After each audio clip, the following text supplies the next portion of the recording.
Are you ready for pain? Are you ready for suffering?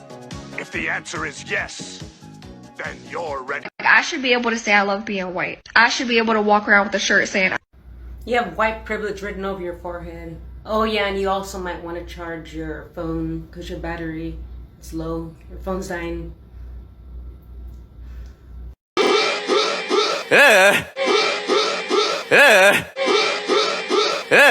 Oh, that's my shit right there. Someone commented on the video where I was crying about being fat shamed by a nurse and an OB, saying that we should have just adopted. First of all, this is an extremely harmful and unhelpful thing to say to someone going through infertility, first of all, let alone to someone who's already 20 weeks pregnant. Adoption is actually way more complicated than you realize. We looked into it in our area because we went through 3 years of infertility. The wait list to adopt in our area was actually 7 to 8 years, with no guarantees, of course. There is a need for short-term foster parents. So that's taking in babies and young kids, but only keeping them for a few weeks, maybe a few months at a time. We wanted to be full-time, lifelong parents, so that wasn't an option for us. International adoption also has several years of wait time, not to mention is extremely unaffordable. There are other reasons as well that are actually super personal and none of your business, frankly, why we couldn't adopt. We decided to do IVF. And the doctor that did our IVF treatment did a whole range of tests and workups before we started the process. That doctor was able to determine that I was stable and healthy enough to go through IVF and sustain a healthy pregnancy. If you didn't look at me, if all you saw was my chart, you would have no idea that I'm overweight. Absolutely everything is completely normal. And I had a lot of tests done. I'm also having a textbook perfect healthy pregnancy. I don't have gestational diabetes. I passed my glucose tolerance test. And yet this nurse and this doctor decided that they wanted to treat me as if I had GD anyway because I'm fat. They told me to lay off the soda and the pizza and to cut carbs and to meet with a nutritionist for a few hours. They didn't even bother to ask me about my eating habits. I don't drink soda. I rarely have pizza. I eat super well. And I haven't been gaining weight this pregnancy, so it's not like I was gaining a ton of weight and they were concerned. And even if I did eat like garbage, and even if I was gaining a ton of weight, and even if I did have gestational diabetes, there's still a way to address things with your patient where you don't dehumanize them. And this is why I have chosen to find a new provider. But comments like this, telling someone who is halfway through her pregnancy that perhaps they should have just adopted, on what planet did you think that that comment was helpful? Like you were sitting there and you decided to comment this and you were like, this seems like super helpful. Did you think I would go get an abortion at 20 weeks because you said I should adopt instead? Did you think I would find a time machine and go back in time and change my mind and not get pregnant? You don't know me. You don't know my husband. You don't know our medical history or our situation. You're not helping. You're actually being kind of hurtful and dismissive. And I really hope next time I pop up on your FYP, you just keep scrolling. Have a great day, sis. Put a finger down for the whiteout, white privilege edition. Put a finger down if you can go to any hairdresser and find someone that specializes in your hair type. Put a finger down if your neighbors are pleasant or neutral towards you. Put a finger down if you can turn on the television and very easily see someone of your race. Put a finger down if you've never been asked to be the token person of your race and to speak for every person of your race. Put a finger down if you can go to a supermarket and find your cultural foods there. Put a finger down if a cop pulls you over, you don't immediately think it's because of your race and you've been singled out. Put a finger down if you can easily buy merchandise, books, children's toys of people of your race being represented. Put a finger down if you can get legal or medical help without your race coming into play and acting as a hindrance. Put a finger down if you're not followed around a store because they think that you're stealing. White privilege is real and we need to acknowledge it, especially when white people pull this shit. I'm waiting for the moment that men realize patriarchy, sexism, and toxic masculinity is their enemy too. I'm waiting for the fucking day. Because they'll swear up and down, it's like, no, there's two sides, no. And women, they say that they need the man to provide, and a man has to look like this, and we have so much pressure. Where do you think that came from? Quickly, what system of oppression do you think that came from? Or that they say men can't show emotions, nobody cares about men showing emotions, and if we show emotions, we gay. Where do you think that should come from? Where do you think it comes from? The issue is, you don't like the negative aspects of toxic masculinity and patriarchy, right? But you want to keep the privilege. That's why y'all don't want to fight with us. Just say that. Just say that. You want to keep the privilege, bro. That's what you want. But don't act like women are out here, we created the fucking system that is also keeping you miserable. So, like, just keep it above. It's a mistake you learned the hard way that you can now help people to avoid.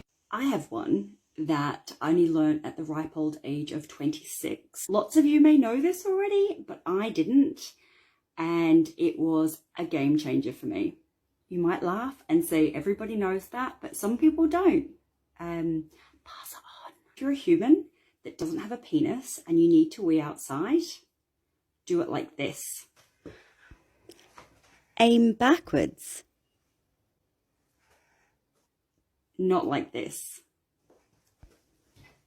Aiming forwards. Bad. No splashback. No soggy feet. No soggy ankles.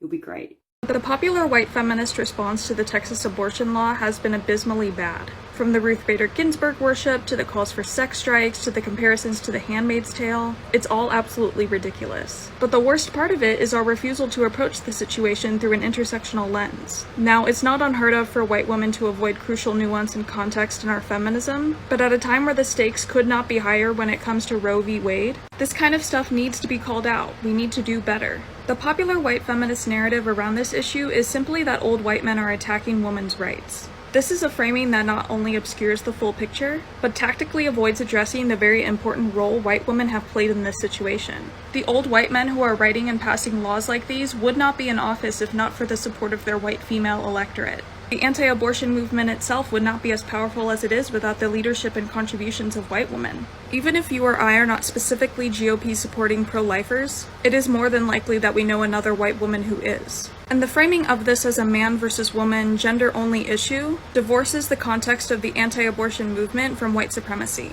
Racist and xenophobic white people have long been supporters of the anti-abortion movement. They see abortion restrictions as possible solutions to their fear of being overtaken demographically.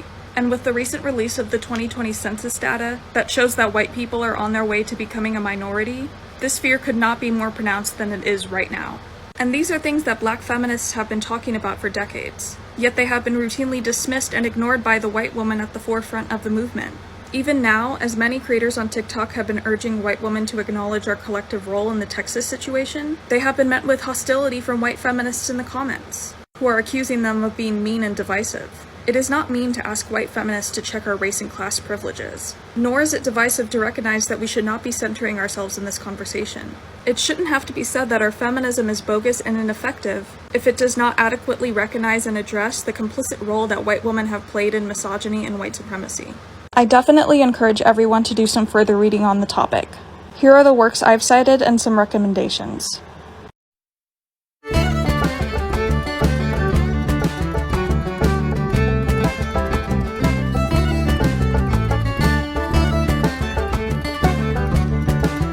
Disorder does not want you to identify it as an eating disorder. It knows that you can't shoot at a target you haven't identified. So identify it and then shoot.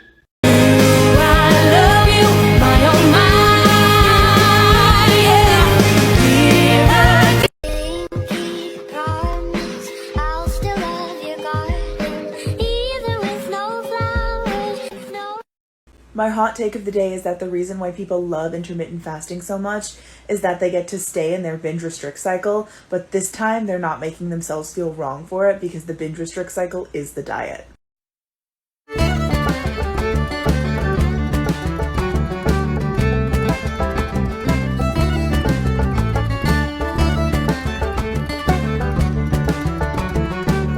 Let's talk about Whole30. Whole30 is a 30-day diet that focuses on whole foods. And you guys already know my opinion on these whole foods.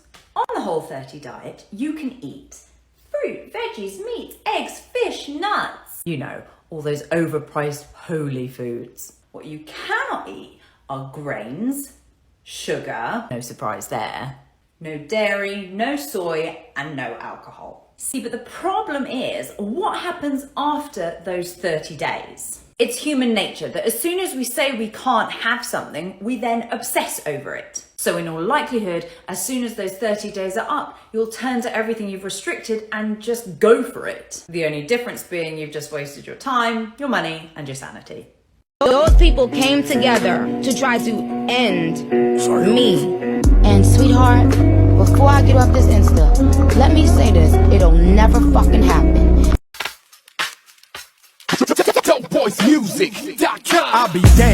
I'll be damned if I listen to facts about the mouth of a man with an unwashed ass. Look, slick talk been my specialty, especially.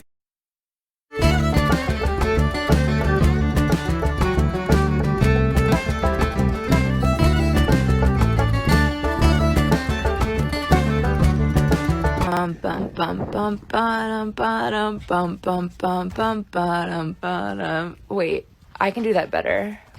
What if it's like...